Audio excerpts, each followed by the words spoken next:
నమస్తే శ్రీమాత్రే నమః శ్రీ గురుభ్యో నమః జూన్ నెల 17వ తారీఖు 2025 మంగళవారం నాటి పంచాంగం ప్రకారము దిన ఫలితాలు పంచాంగము ఎలా ఉండబోతోంది.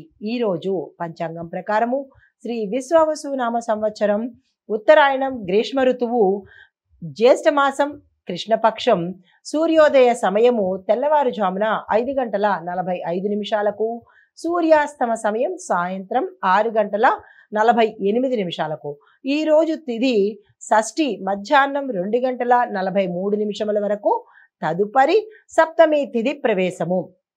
నక్షత్రం శతభిష నక్షత్రం రాత్రి 12:50 వరకు. తదుపరి పూర్వాభాద్ర నక్షత్ర ప్రవేశము. వర్జం ఉదయం 8:21 నుంచి ఉదయం 9:56 వరకు. దుర్ముహూర్త సమయం ఉదయం 8:22 నుంచి ఉదయం 9:14 వరకు. తిరిగి మరలా రాత్రి సమయంలో 11:11 నుంచి 11:55 వరకు. రాహుకాల సమయం మధ్యాహ్నం 3:32 నుంచి సాయంత్రం 5:10 వరకు. యమగండ కాలం ఉదయం 9:01 నుంచి ఉదయం 10:39 వరకు. బ్రహ్మముహూర్త సమయం తెల్లవారుజామున 4:09 నుంచి తెల్లవారి 4:57 వరకు. ఈరోజు అమృత గడియలు మనకి సాయంత్రం సమయంలో 5:53 నుంచి రాత్రి 7:28 వరకు. ఈరోజు అభిజిత్ ముహూర్తము ఉదయం 11:51 నుంచి మధ్యాహ్నం 12:43 వరకు. ఇది నేటి పంచాంగం. నమస్తే. తదుపరి రాశి తులారాశి. ఈ రాశి వారి యొక్క గ్రహస్థితులు: బుధుడు 8వ స్థానంలోను, సూర్యుడు 9వ స్థానంలోను, చంద్రుడు వృశ్చిక రాశిలో 2వ స్థానంలోనూ సంచారం చేస్తున్నారు. అయితే ఫలితాలు ఆర్థిక లాభం ఉంటుంది. ఏ రంగంలో ఉన్న వాళ్ళకైనా ఆర్థిక లాభం ఉండబోతోంది. కుటుంబంలో శాంతియుత వాతావరణం ఉండబోతోంది.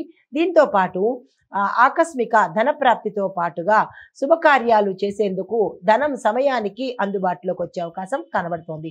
అయితే మీకు చెప్పదగిన పరిహారము, ఈరోజు శివాలయంలో శివుడికి అభిషేకం చేయించుకున్నట్టయితే కొంత సానుకూలమైన ఫలితాలు పొందుతారు. తదుపరి రాశి వృశ్చిక రాశి.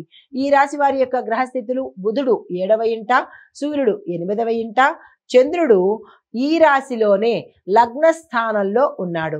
అయితే ఫలితాలు: ఆత్మవిశ్వాసం పెరుగుతుంది. కొత్త వ్యాపార ఉద్యోగ అవకాశాలు కూడా అందుబాటులోకి వస్తాయి. దీంతో పాటుగా కొన్ని ఆరోగ్య సమస్యలు, అంటే తలనొప్పి కానీ తీవ్రమైన మానసిక ఆందోళన కానీ వచ్చే అవకాశాలు కనబడుతున్నాయి. జాగ్రత్తలు తీసుకోండి.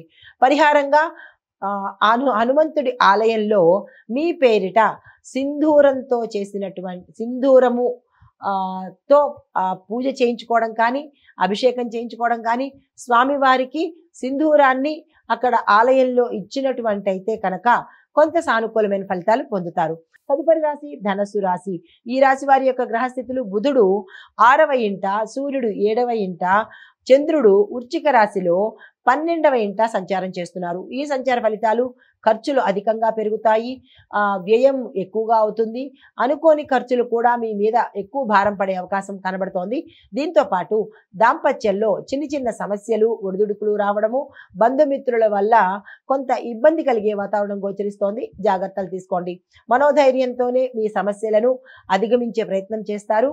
గుప్త శత్రువులు పెరిగే అవకాశం ఉంది. మిత్రులు అనుకున్న వారే మీకు శత్రువులుగా అయ్యే అవకాశం ఉంది. వారితో కొంత గోప్యతను పాటించే ప్రయత్నం చేసుకోండి. పరిహారంగా శివాలయంలో శివుడికి అభిషేకం కానీ పూజ కానీ చేసుకున్నట్టయితే గ్రహ సంబంధిత దోషాలను పోగొట్టుకునేవారు అవుతారు.